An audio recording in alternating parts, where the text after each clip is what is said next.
The year is 1392, and the Kingdom of France stands at a crossroads. After decades of brutal warfare with England, after famine and plague and devastation that has swept across the countryside, leaving whole villages abandoned, France is finally healing. The treasury shows signs of recovery. The nobility respects royal authority again. And sitting on the throne is a young king in his prime, 24 years old, strong, intelligent, beloved by his people. Charles VI has ruled for 12 years, and the last 4 have shown genuine promise. He's implemented reforms to reduce corruption in the bureaucracy. He's settled disputes between warring nobles with wisdom beyond his years. He's earned the nickname Charles the Beloved from his subjects, who see in him the makings of a truly great monarch. But on a scorching August day, as the king leads a military expedition through the forests near Le Mans, something invisible and catastrophic is about to happen. Something that will transform this beloved young monarch into one of history's most tragic figures. Something that will ultimately contribute to the destruction of the entire French kingdom at its most vulnerable moment. What you're about to hear is the true story of how a single man's descent into madness changed the course of European history. It's the story of the Glass Delusion, one of the strangest mental illnesses ever recorded. And it's the story of how the most powerful throne in Christendom became occupied by a man who believed that the slightest touch would shatter his body into 1,000 pieces. Before diving into these forgotten stories of survival and suffering, if you enjoy learning about the hidden truths of history, consider hitting that like button and subscribing for more content like this.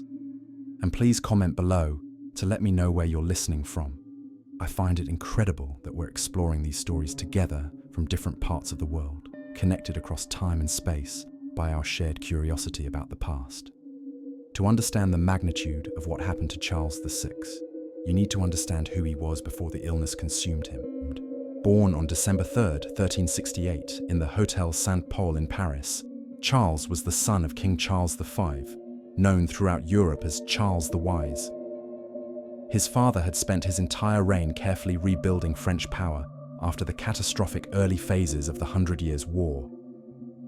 When the English king Edward III and his son, the Black Prince, had rampaged through France in the 1350s and 1360s, they'd left behind burned villages, slaughtered populations, and a kingdom on the verge of collapse. Charles V had clawed France back from that abyss through careful diplomacy, strategic military reforms, and patient reconstruction. Young Charles VI inherited not just a crown, but a legacy of wisdom and careful governance. From his earliest childhood, he received the finest education available in 14th century Europe. He studied theology with some of the greatest minds from the University of Paris. He learned law, languages, military strategy, philosophy, and history from tutors who had been carefully selected for their brilliance. Contemporary chronicles describe him as remarkably intelligent, with a sharp wit and genuine compassion for his subjects. He was tall, physically strong, excellent at hunting and tournaments, everything a medieval king was supposed to be. When his father died in 1380, 12-year-old Charles ascended to the throne. For the first 8 years of his reign, he was kept under the control of his uncles, powerful nobles who ruled France in his name while he matured. The Duke of Burgundy, the Duke of Berry, the Duke of Anjou, these men held the real power, while young Charles learned the art of kingship. But in 1388, when Charles turned 20, something remarkable happened. He dismissed his uncles from their positions of authority and began to rule in his own name. And for 4 years, he was genuinely good at it. Charles appointed a group of highly educated bureaucrats known as the Marmousets to help him govern. He reduced corruption in the royal administration. He settled disputes fairly.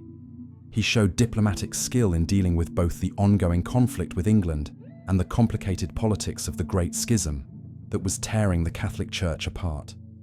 His subjects loved him.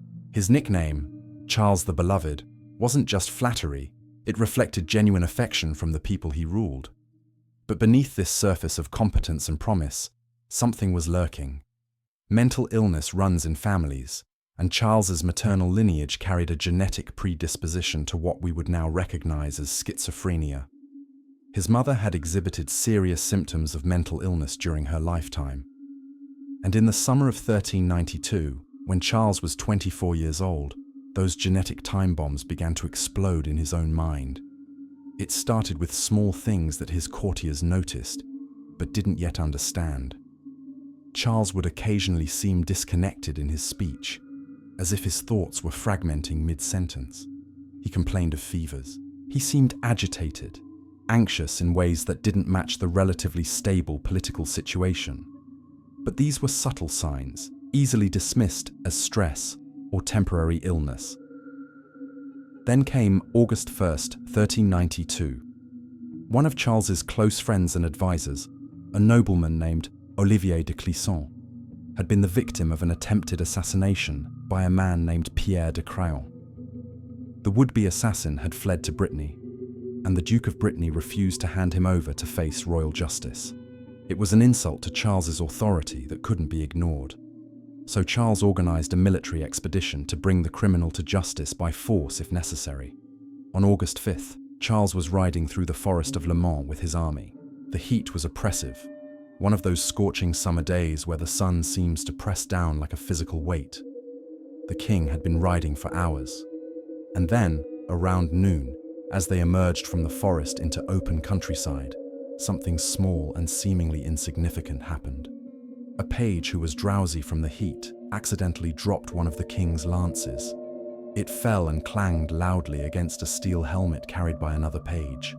The sound echoed through the air, and something in Charles's mind snapped.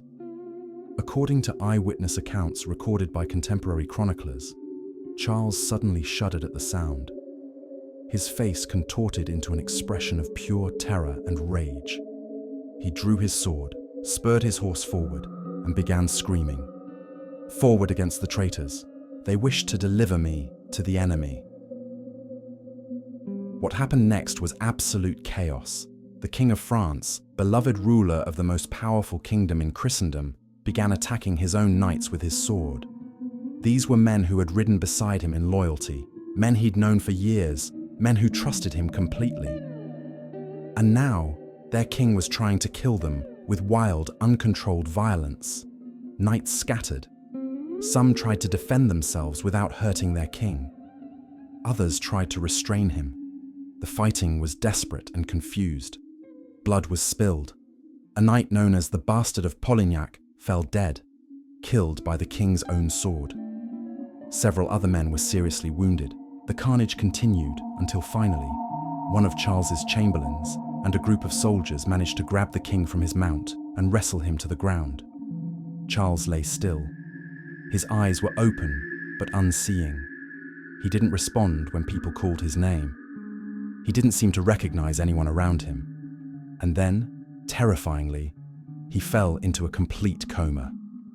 His attendants, panicked and confused, had him carried to the nearby castle of Creil.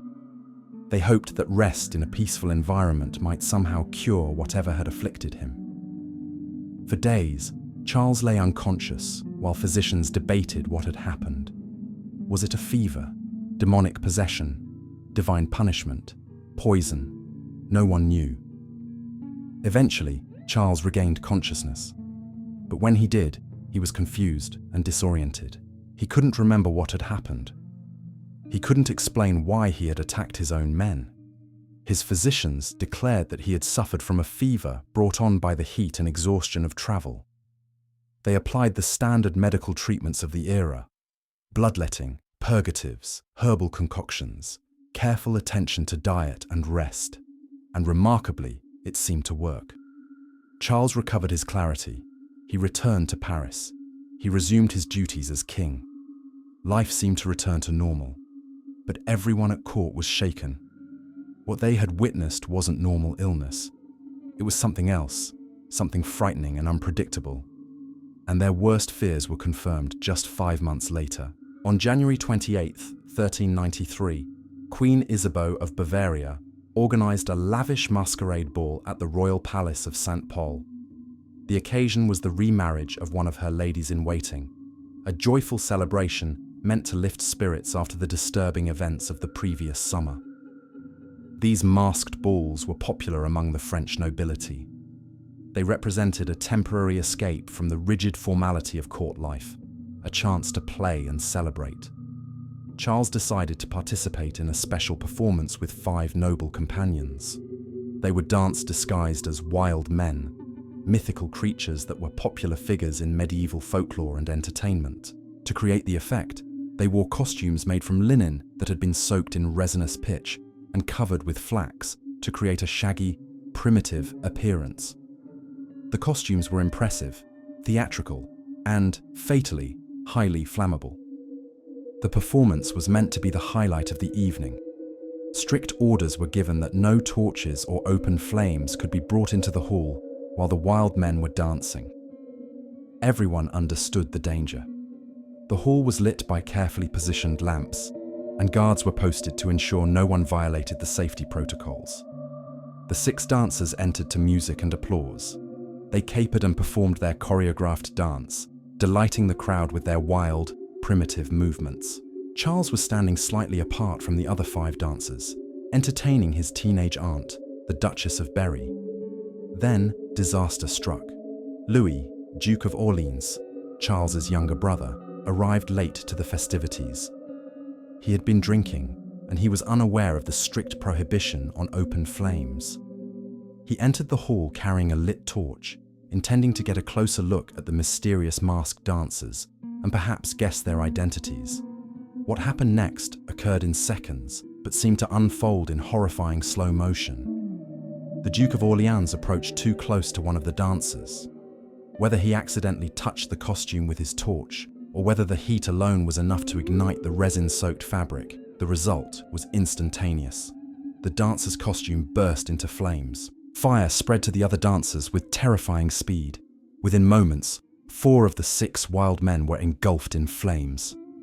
They screamed, sounds of pure agony that witnesses would remember for the rest of their lives. They stumbled and ran, trying desperately to escape the fire consuming them. The smell of burning flesh filled the hall. Women screamed. Men shouted orders. The elegant celebration dissolved into absolute horror. Charles was saved only by the quick thinking of his 15-year-old aunt, the Duchess of Berry. When she saw the flames spreading, she threw her heavy skirts over her nephew, smothering the fire that had begun to catch on his costume. Another dancer managed to save himself by leaping into a large vat of wine that happened to be in the hall. But 4 men were less fortunate. They burned alive in front of the assembled nobility of France. Contemporary chronicles describe them releasing a stream of blood as they died in agony. The Duke of Orleans himself was blamed by many witnesses. Some chroniclers even accused him of attempting regicide, of deliberately trying to kill his brother the king through what appeared to be an accident. The Bal des Ardents, the Ball of the Burning Men, became one of the most infamous events in French history. Public confidence in the monarchy was severely shaken. Parisians were outraged, seeing the tragedy as evidence of courtly decadence and recklessness. Charles himself was forced to offer public penance for the event, though he had been a victim rather than a perpetrator. But the psychological impact on Charles was even more catastrophic than anyone realized at the time. He had watched men burn alive. He had smelled their burning flesh. He had heard their screams. The trauma of that night would haunt him for the rest of his life. Over the following months, something extraordinary and terrible began to happen to Charles's mind. He started experiencing what modern psychiatrists would recognize as dissociative episodes. He would sit for hours staring into space, not responding when people called his name, completely disconnected from reality around him. Then he began having violent outbursts and paranoid delusions. In 1393, during one episode, he forgot his own name. He didn't know he was king. When his wife Isabeau came to visit him, he didn't recognize her at all. In 1395-96, Charles became convinced that he was actually Saint George, the legendary dragon-slaying Christian martyr. During this period, he could recognize the men of his household, but still had no memory of his wife or children. Court attendants reported that he would run wildly through the corridors of the palace. On some occasions, he smeared himself with his own feces. To prevent the public from witnessing these episodes, entrances to certain sections of the palace were walled up. But the most famous and bizarre manifestation of Charles's illness emerged around 1405. He developed an absolute, unshakable conviction that his body was made of glass, not flesh and bone like other humans. Glass, transparent, fragile, capable of shattering into countless pieces at the slightest impact. This delusion consumed his existence completely. Charles lived in constant, unrelenting terror that any bump or collision would shatter his body irreparably. He screamed at people who came too close to him. He refused to sit down, convinced that his glass legs might break under his weight. He had iron rods sewn into his clothing to reinforce his fragile form and protect him from accidental impacts. He would sit motionless for hours, sometimes days, terrified that any sudden movement might cause him to smash like a dropped vase. Courtiers were strictly forbidden from approaching within several feet of the king. Anyone who violated this rule, even accidentally, would be met with violent screaming and sometimes physical aggression from Charles, who, despite believing he was fragile, remained physically strong and capable of hurting people. And perhaps most disturbingly, Charles refused to bathe or change his clothes for 5 months at a time. He was convinced that water would somehow damage his glass exterior, or that the process of changing clothes might cause him to crack and shatter. The once elegant king became filthy, covered in grime and worse. The sweet smell of royal perfumes gave way to the stench of an unwashed body. Servants who were forced to attend to him reported nausea and revulsion. Imagine the psychological prison Charles inhabited, every moment of every day dominated by the absolute conviction that you are made of something impossibly fragile. Every interaction with another human being fraught with mortal danger. Every sound, every movement, every unexpected sensation, potentially the one that will cause you to shatter into oblivion. This wasn't a passing delusion that came and went. This was Charles's reality, as certain to him as the ground is to us. Strange as it sounds, Charles wasn't alone in suffering from glass delusion. The condition appeared in multiple cases across medieval and early modern Europe, particularly among educated nobles and royalty. One sufferer became convinced that his buttocks were made of glass and that sitting down would break them. Another traveled to the famous glass-making center of Murano, intending to throw himself into a furnace and be transformed into a beautiful goblet. Medical historians believe the delusion was influenced by new technologies. Clear glass was still a relatively recent innovation in Charles's era, combined with a profound fear of physical contact and vulnerability. But for France, Charles's illness was more than a medical curiosity. It was a political catastrophe. With the king utterly incapacitated, power vacuums opened immediately. The great nobles who had been pushed aside when Charles began ruling independently in 1388 now saw their opportunity to regain control. His uncles, the Duke of Burgundy, the Duke of Berry, began maneuvering for power. His brother, the Duke of Orleans, also pressed his claim to authority. These men didn't just disagree on policy, they fundamentally opposed each other, representing different factions, different regions, different visions for France's future. Within a few years, the political situation had deteriorated into open conflict. The struggle between the Burgundian faction and the Orleanist faction would tear France apart for decades. In 1407, the Duke of Orleans was assassinated by agents of the Duke of Burgundy in the streets of Paris, a political murder that shocked the kingdom and made reconciliation impossible. The civil war that followed became known as the Armagnac-Burgundian War, and it would devastate France's capacity to defend itself from external threats. Meanwhile, Charles remained locked in his tower, imprisoned by his delusions. His wife Isabeau initially tried to care for him and manage his condition, but as the years stretched on and his episodes became more frequent and severe, she became increasingly involved in the political struggles consuming the kingdom. Some chronicles accused her of infidelity with various nobles, Others suggested she was manipulated by more powerful men. The truth is probably more complex. A woman trying to navigate an impossible situation with limited options and no framework for understanding what was happening to her husband. By 1415, Charles had been effectively incapacitated for more than 2 decades. France was bleeding from internal conflicts. The great noble families were at war with each other. The military was divided. The treasury was depleted. The kingdom that had once been the most powerful in Europe was now profoundly vulnerable. And England noticed. King Henry V, young, ambitious, militarily brilliant, saw his opportunity. He invaded France with a well-trained army and on October 25, 1415, defeated a much larger French force at the Battle of Agincourt. Thousands of French nobles and soldiers died in the mud. The French military leadership was decimated, and the English conquest of northern France began in earnest. Would Agincourt have happened if France had a functioning king?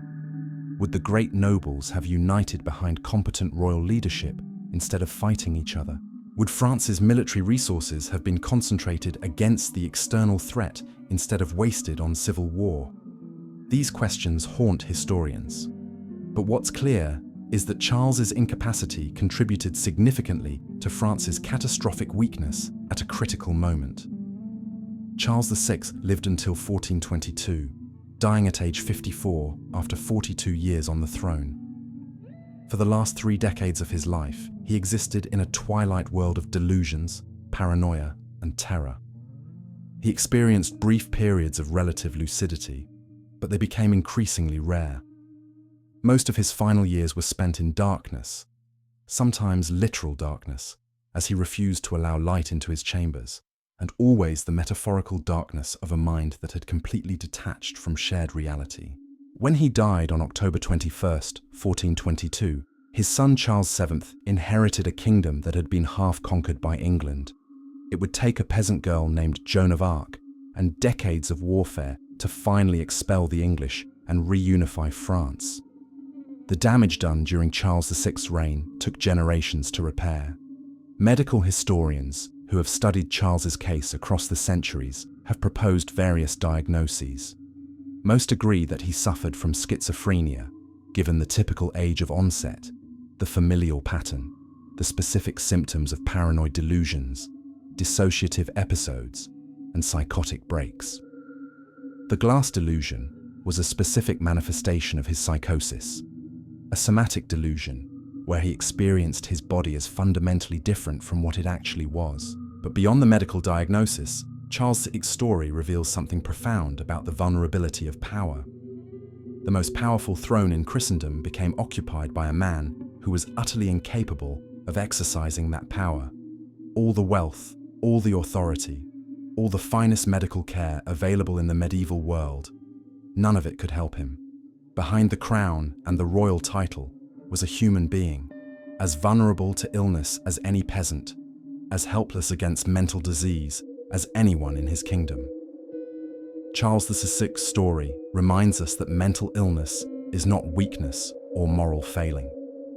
It's a medical condition that can strike anyone, regardless of power or status. In an era with no effective treatments, no understanding of neurochemistry, no framework for psychiatric care, Charles's suffering was profound and unending. He lived in a prison of his own mind, and no one could free him. Behind the historical facts, the dates, the political consequences, the military defeats, was a man who had wanted to be a good king, a man who had loved his wife and children, a man who had earned the title Charles the Beloved through genuine compassion and competence, a man who was taken piece by piece until nothing remained but fear and delusion. That is the tragedy of Charles VI. Not that he was mad, but that he was human, that he suffered, and that his suffering shaped the course of history in ways no one could have imagined or controlled. The glass delusion that consumed his mind ultimately shattered far more than just one man. It helped shatter the unity and strength of an entire kingdom at its most crucial moment.